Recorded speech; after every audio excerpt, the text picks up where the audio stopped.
এই মুহূৰ্তত আমি দেখুৱাবলৈ বিচাৰিছোঁ অগপক কোন কোন সমষ্টি এৰি দিবলৈ গৈ আছে বিজেপিয়ে। আমাৰ হাতত যিখিনি ইনপুট আছে, যিখিনি তথ্য আছে, তাৰ ভিত্তিত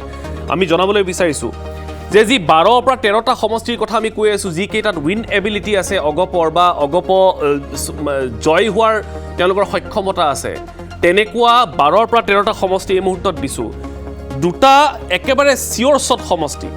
এইকেইটাত কোনো ধৰণৰ হেৰফেৰ নহয়, কৰিবও নিদিয়ে। এটা হৈছে বোকাখাট অতুল বৰা, দ্বিতীয়টো হৈছে কলিয়াবৰ কেশৱ মহন্তৰ, তেনেকুৱা এটা নিশ্চিত সমষ্টি হৈছে বঙাইগাঁও দীপ্তিময়ী চৌধুৰী। এই তিনিটা সমষ্টিৰ লগত কোনো ধৰণৰ হিন্দীত কোৱাৰ ধৰণে চেৰখানি নহয়। এই তিনিটা সমষ্টিক লৈ কোনো ধৰণৰ বিজেপিয়ে ৰিস্ক নলয়। তাৰ বাহিৰে আৰু কি কি সমষ্টি আছে যদি আমি চাওঁ, টিয়কত প্ৰদীপ হাজৰিকা আৰু জিতু বৰগোহাঁইৰ নামটো উচ্চাৰিত হৈ আছে। টিয়ক সমষ্টিৰ পৰা প্ৰদীপ হাজৰিকা আৰু জিতু বৰগোহাঁই, চাবুৱা লাহোৱালত পুনাকণ বৰুৱা, বৰচলাক লৈ কিছু প্ৰশ্নবোধক আছে। আমি তালিকাখন দেখুৱাই আছোঁ। আমি এই মুহূৰ্তত সংযুক্ত হৈ আছোঁ আমাৰ জ্যেষ্ঠ সাংবাদিক ৰাজু বৰুৱাৰ সৈতে। ৰাজু বৰুৱাৰ সৈতে আমি পোনপটীয়া সম্প্ৰচাৰ সংযুক্ত হৈ আছোঁ আৰু ৰাজুৰ সৈতে আমি কথাখিনি আলোচনা কৰিবলৈ বিচাৰিছোঁ। ৰাজু, আমি যিখিনি তথ্য পাইছোঁ বা যিখিনি আমাৰ হাতত ইনপুট আছে এতিয়ালৈকে, ঠিক আছে, মই প্ৰথম প্ৰশ্নটো হৈছে ৰাজু, যে বিগত 2021 নিৰ্বাচনত অগপক বিজেপিয়ে 25টা সমষ্টি এৰি দিছিলে। মুখ্যমন্ত্ৰীয়ে কৈছিলে, হয় ৰাজু, মুখ্যমন্ত্ৰীয়ে কৈছিলে যে এইবাৰৰ সংখ্যাটো একেই থাকিব, সংখ্যাত কোনো হেৰফেৰ নহয়, সমষ্টি ইফাল সিফাল হ'বগৈ পাৰে। এতিয়া আমি শুনামতে এনেকুৱাকৈ ডিজাইন কৰা হৈছে যে অগপক 10ৰ পৰা 12টা বা 13টা সমষ্টি এনেকুৱা দিব পাৰে যিকেইটা সমষ্টিত অগপৰ একেবাৰে জয়ৰ পূৰ্ণ সম্ভাৱনা আছে। কিন্তু বাকী 12ৰ পৰা 13টা সমষ্টিত কিন্তু অগপই যদিহে তেওঁলোকক সমান সংখ্যক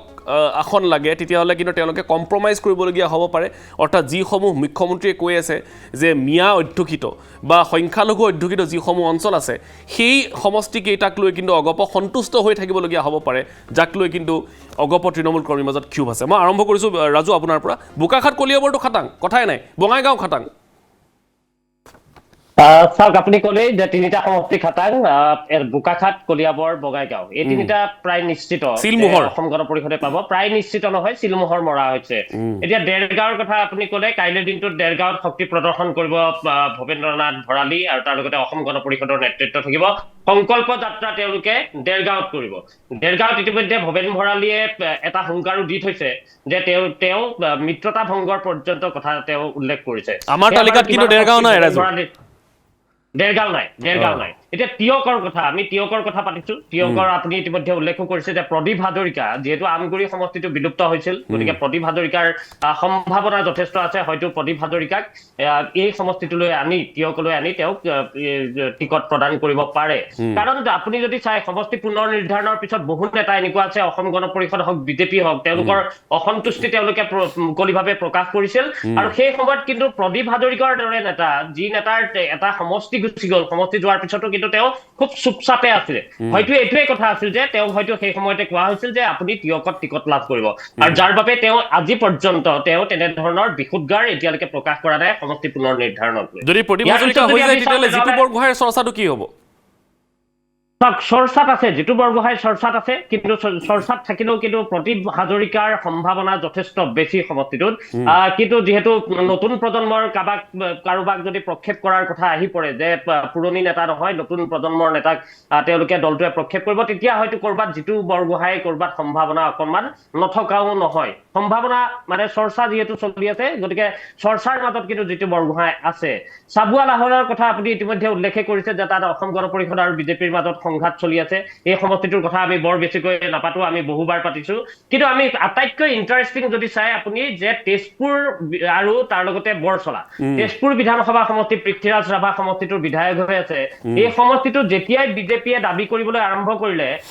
লগে লগে বৰচলাত সংঘাত আৰম্ভ হৈছে। বৰচলাত এফালে যদি চাই, তেতিয়াহ'লে বিজেপিৰ নিজৰ মাজত সংঘাত হৈছে। বিজেপিত এতিয়ালৈকে যদি চোৱা যায় 5টাকৈ লবি হৈছে। মানুহ 5টা লবি কোনে কৰিছে? বৰছলাত 5টা লবি হৈছে গণেশ লিম্বু বিধায়ক তেওঁৰ এটা নিজা লবি আছে তাৰপিছত কিশোৰ উপাধ্যায় বিজেপিৰ মুখ্য মুখপাত্ৰ কিশোৰ উপাধ্যায় নিজা লবি তাত ইতিমধ্যে সৃষ্টি হৈছে অশোক ভট্টৰায় বিজেপিৰ উপ সভাপতি বৰ্তমান অসম বিজেপিৰ উপ সভাপতি অশোক ভট্টৰায় লবি তাত চলি আছে ত্ৰিদীপ কলিতা তাত অসমীয়া ভোটৰ অসমীয়া আৰু গোৰ্খা ভোট তাক লৈ বিভাজন হৈছে আৰু সেই বিভাজনত ত্ৰিদীপ কলিতা তেজপুৰৰ নেতা তেওঁ ত্ৰিদীপ কলিতাই এই সমষ্টিটোত তেওঁ কুচকাৱাজ চলাইছে আৰু তেওঁ অসমীয়া ভোটক লৈ বৰ্তমান অসমীয়া ভোটৰ কাৰ্ড খেলিছে আৰু ৰাকেশ নাথ তেওঁ যুৱ মৰ্চাৰ এগৰাকী নেতা আৰু যুৱ মৰ্চাৰ নেতাগৰাকীও তাত বৰ্তমান কুচকাৱাজ চলাইছে 5 গৰাকী বৰ্তমান প্ৰাৰ্থিত্ব প্ৰত্যাশী বিজেপিৰ আৰু 5টা শিবিৰত বৰ্তমান বিভক্ত হৈছে কালিৰ দিনটোত আমি দেখিছিলো বৰছলাত সংঘাত হৈছে এখন বৈঠক যেতিয়া হৈ আছিলে সভা হৈ আছিলে বিজেপিৰ সেই সভাতে চকী মৰামৰি পৰ্যন্ত বৰছলাত হৈছে আৰু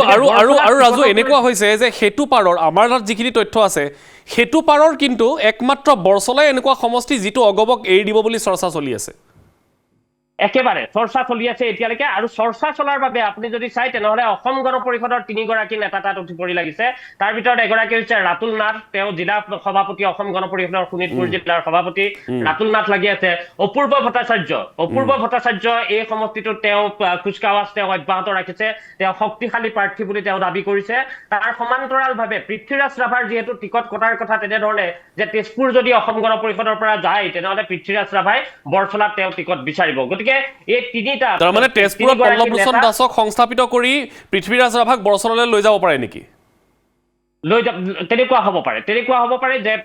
তেজপুৰ সমষ্টিটো অসম গণ পৰিষদৰ পৰা বিজেপিয়ে ল'ব আৰু বিজেপিয়ে লোৱাৰ পিছতে এই সমষ্টিটো তেনেধৰণে অসম গণ পৰিষদে 3 গৰাকী প্ৰাৰ্থী তাত লাগি আছে ৰাতুল নাথ অপূৰ্ব ভট্টাচাৰ্য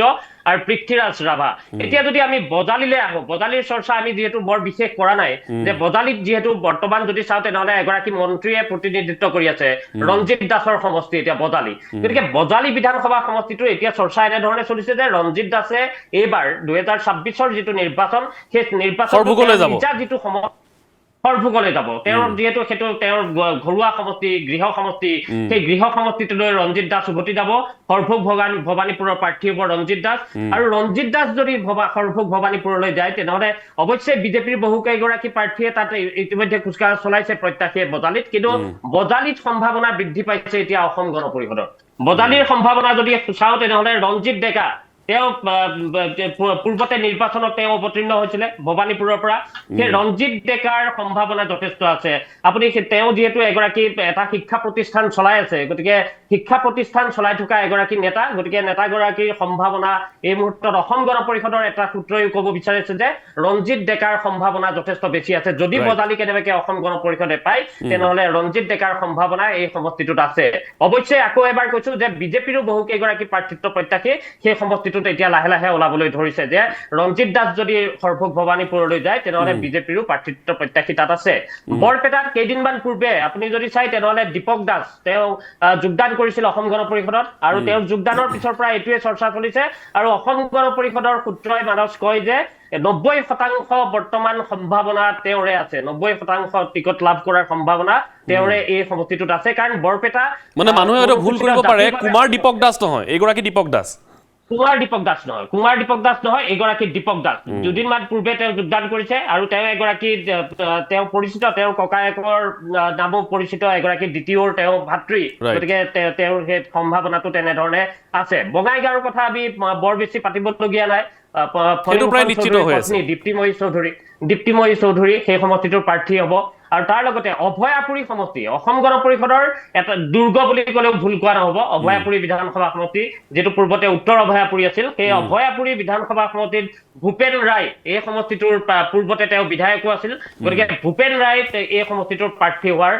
সম্ভাৱনা যথেষ্ট বেছি এতিয়া যদি চোৱা যায় তেনেহলে চেন্ট্ৰেল গুৱাহাটী আৰু ডিমৰীয়া এই দুটা সমষ্টিক লৈ কিন্তু অসম গণ পৰিষদৰ মাজতো দুটা শিবিৰ হৈছে বিজেপিৰ মাজতো তেনেধৰণে আছে এটা শিবিৰ গুৱাহাটী চেন্ট্ৰেলত লাগি আছে ৰমেন্দ্ৰ নাৰায়ণ কলিতাৰ কাৰণে আৰু এটা শিবিৰ লাগি আছে ডিমৰীয়াত তপন দাসৰ কাৰণে আৰু তাৰ ঠিক একেদৰে আপুনি যদি চাই বিজেপিয়ে এটোৱে বিচাৰিছে বিজেপিৰ যিসকল পশ্চিম গুৱাহাটী অৰ্থাৎ চেন্ট্ৰেল গুৱাহাটীৰ যিসকল কাৰ্যকৰ্তা তেওঁলোকে বিচাৰে যে ডিমৰীয়াত অসম গণ পৰিষদৰ তপন দাসে টিকটটো লাভ কৰক কাৰণ তেতিয়া তেওঁলোকৰ কাৰণে চেণ্ট্ৰেল গুৱাহাটীৰ চিটটো খোলা হৈ যায় তেওঁলোকে তাত নিৰ্বাচন খেলিব পাৰিব আৰু ঠিক একেদৰে ডিমৰীয়াৰ সকলে ভাবি আছে যে চেণ্ট্ৰেল গুৱাহাটীটো যেনে তেনে ৰমেন্দ্ৰ নাৰায়ণ কলিতাই পুনৰবাৰ টিকট লাভ কৰক তেতিয়া বিজেপিৰ তাত সম্ভাৱনাটো বৃদ্ধি পায় গতিকে দুইটা সমষ্টিতে আমি দেখিছো যে অসম গণ পৰিষদৰ কিন্তু এগৰাকী নেতাই আছে ইয়াৰ বিপৰীতে কিন্তু বিজেপিৰ বহু কেইগৰাকী প্ৰাৰ্থিত্ব প্ৰত্যাশী দুইটা সমষ্টিতে আছে ডিমৰীয়া হওক সেইটো লাগে গুৱাহাটী চেণ্ট্ৰেল হওক আমি মাজতে হয়তো চিপাঝাৰটো এৰি আহিলো ডক্টৰ জয়নাথ শৰ্মা মোটামুটি আছে চাওক চিপাঝাৰত যথেষ্ট খুব চাবলগীয়া হৈছে গোটেই যুঁজখন চিপাঝাৰত অসম গণ পৰিষদৰ পৰা ডক্টৰ জয়নাথ শৰ্মা তেওঁ এগৰাকী সেই সমষ্টিটোৰ পৰা বিধায়ক হোৱাৰ পিছত তেওঁ মন্ত্ৰীও হৈছিলে অসম চৰকাৰৰ মন্ত্ৰী আছিল ডক্টৰ জয়নাথ শৰ্মা পুনৰবাৰ এইবাৰ সক্ৰিয় হৈছে আৰু তাত ডক্টৰ পৰমানন্দ ৰাজবংশী তেওঁ আগদিনালৈকে অসম গণ পৰিষদৰ টিকট লাভ কৰাৰ কথা আছিল 2021ত কিন্তু যিদিনা তেওঁ যোগদান কৰিছে সেইদিনাখনে তেওঁ হাতত টিকট লৈ যোগদান কৰিছে আৰু সেই ডক্টৰ পৰমানন্দ ৰাজবংশীৰ লগতে বিজেপিৰ বহু কেইগৰাকী প্ৰাৰ্থিত্ব প্ৰত্যাশী আছে বনমালী শৰ্মা কালিৰ দিনটোত আপুনি যদি এটা ভাইৰেল হৈছে মুখ্যমন্ত্ৰী এটা ইংগিত দিয়ে থৈ আহিছে কিন্তু ইংগিত এফালে তেওঁক দিছে যুৱ নেতা আপোনাক টিকেট যদি দিয়া হয় তেনেহলে আমেৰিকাত টিকেট দিম আমেৰিকাৰ MLA আপোনাক বনাম তেনেধৰণে আৰু ইমান সমৰ্থক আপুনি ক'ৰ পৰা আনিব পাৰে এনেধৰণৰ কথা কিছুমান কালিৰ দিনটোত ভাইৰেল হৈছে তাৰ লগতে আৰু বহু কেইগৰাকী বিজেপিৰ প্ৰাৰ্থিত্ব প্ৰত্যাশী সেই সমষ্টিটোত আছে তাৰ ভিতৰত যদি আমি চাওঁ তেনেহলে কুলদীপ বৰুৱা 2021ৰ যিটো নিৰ্বাচন আছিল মানত সেই নিৰ্বাচনটোত কুলদীপ বৰুৱা কংগ্ৰেছৰ প্ৰাৰ্থী আছিল আৰু খুব কম ভোটত পৰমানন্দ ৰাজবংশীৰ বিৰুদ্ধে তেওঁ পৰাজিত হৈছিল আৰু বৰ্তমান তেওঁ বিজেপিত গতিকে সেই কুলদীপ বৰুৱাও এগৰাকী প্ৰাৰ্থিত্ব প্ৰত্যাশী ডক্টৰ পৰমানন্দ ৰাজবংশী প্ৰাৰ্থিত্ব প্ৰত্যাশী আন এগৰাকী কোচ ৰাজবংশীয় নেতা প্ৰণৱ নাৰায়ণ দেৱ তেওঁ প্ৰাৰ্থিত্ব প্ৰত্যাশী তেনেধৰণে বিজেপিৰ বহু কেইগৰাকী প্ৰাৰ্থিত্ব প্ৰত্যাশী আছে অৱশ্যে সেই প্ৰাৰ্থিত্ব প্ৰত্যাশীৰ বাবে এটাই ভাল খবৰ যে বিনন্দ শইকীয়া এতিয়া তেওঁলোকৰ লগত নাই বিনন্দ শইকীয়া কংগ্ৰেছৰ প্ৰাৰ্থী হ'ব গতিকে সেই সমষ্টিটোত যিটো 2016ত তেওঁ বিনন্দ শইকীয়া 2021লৈকে চিপাঝাৰৰ তেওঁ বিধায়ক আছিল আৰু এইবাৰ তেওঁ যোগদান কৰিছে কংগ্ৰেছত আৰু কংগ্ৰেছৰ প্ৰাৰ্থী হ'ব বিনন্দ শইকীয়া এতিয়া বিনন্দ শইকীয়া বনাম অসম গণ পৰিষদৰ ডক্টৰ জয়নাথ শৰ্মা হয় নে ডক্টৰ পৰমানন্দ ৰাজবংশী বিজেপিৰ পৰা হয় বা বিজেপিৰ আন প্ৰাৰ্থী হয় সেই কথা এতিয়াও নিশ্চিত নহয় কিন্তু পৰমানন্দ ৰাজবংশীৰ সম্ভাৱনা অৱশ্যেই এই মুহূৰ্তত বৃদ্ধি পাইছে কাৰণ সংঘাত যথেষ্ট বিজেপিৰ মাজত সেই সমষ্টিটোত আছে আৰু বিজেপিৰ য'তে বেছি সংঘাত হ'ব হয়তো তেনে সমষ্টিত এনেধৰণৰ প্ৰাৰ্থী অসম গণ পৰিষদক দিও মুখ্যমন্ত্ৰী ডক্টৰ হিমন্ত বিশ্ব শৰ্মাই গোটেই অগ্নি পৰীক্ষাটো পাৰ কৰি আহিব পাৰে ইয়াৰ লগতে আমি ৰহাৰ কথা পাতিবলগীয়া নিশ্চয় ৰহাটো শেষলৈ ৰাখিছো এই কাৰণে কাৰণ ৰহাত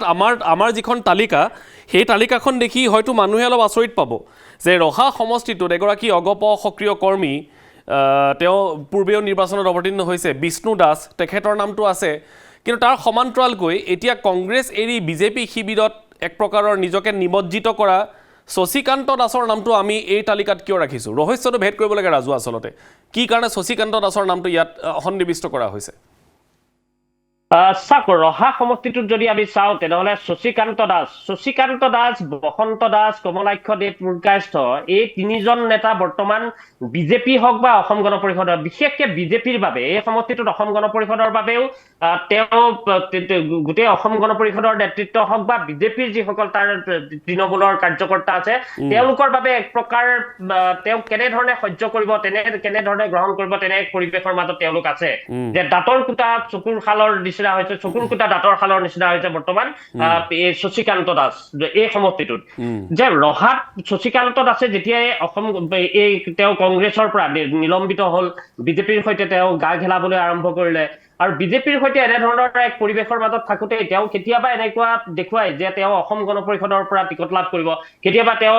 অতি বিজেপি হৈ যায় আৰু অতি বিজেপি হৈ তেওঁ হিন্দুত্ববাদী এগৰাকী নেতাৰ দৰে তেওঁ কথা ক'বলৈ আৰম্ভ কৰে শশীকান্ত দাসৰ বৰ্তমানৰ অৱস্থা তেনেকুৱা কিন্তু শশীকান্ত দাসক যিহেতু বিজেপিয়েও হয়তো কৰবাত কমিট যদি তেওঁ কৰিছে মুখ্যমন্ত্ৰী ডক্টৰ হিমন্ত বিশ্ব শৰ্মা হওক বা মন্ত্ৰী পীযুষ হাজৰিকাই হওক যদি তেওঁক তেনেধৰণৰ আশ্বাস কৰবাত দি থৈছে যে আপোনাক টিকট প্ৰদান কৰাই হ'ব তেনেহলে সেই কথাটো সুকীয়া কিন্তু তাত বিজেপিয়েও তেওঁক গ্ৰহণ কৰিব পৰা নাই অসম গণ পৰিষদেও গ্ৰহণ কৰিব পৰা নাই বিজেপিয়ে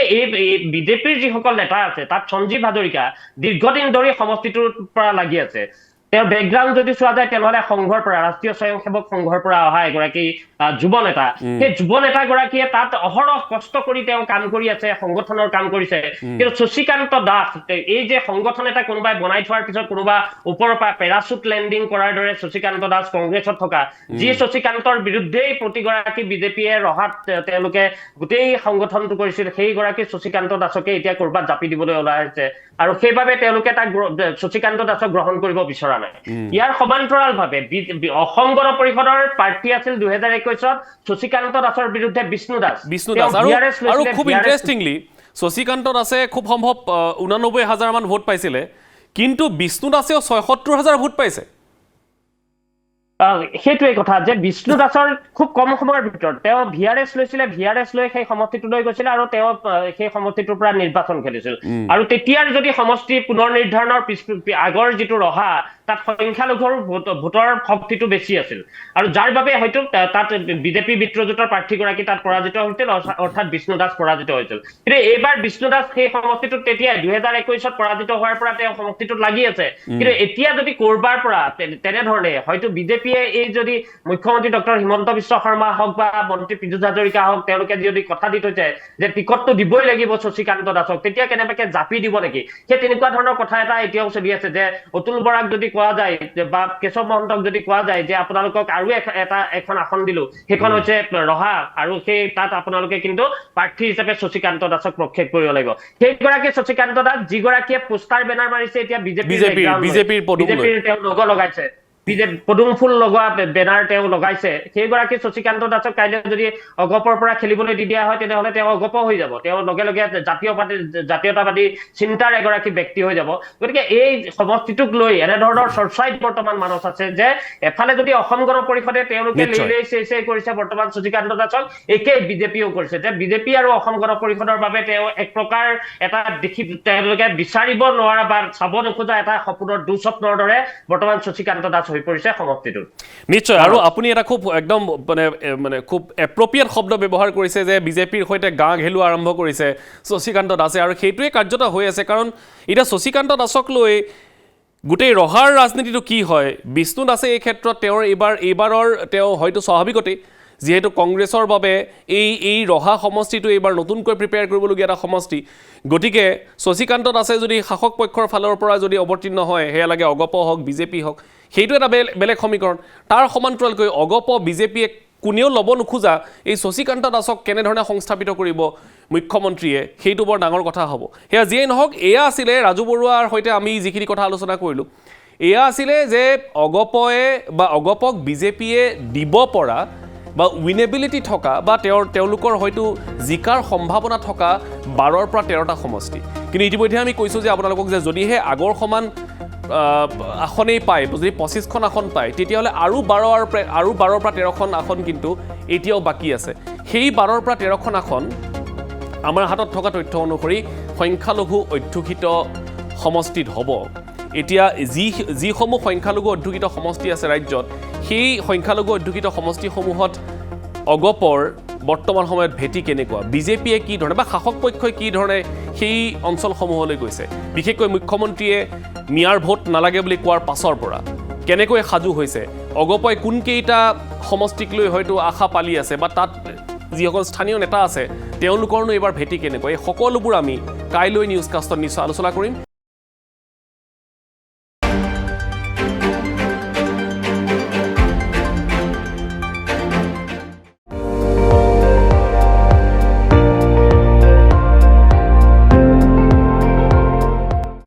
আপুনি চাই আছে ND24 সৰ্বশ্ৰেষ্ঠ নহয় সৰ্বোত্তমৰ দৌৰত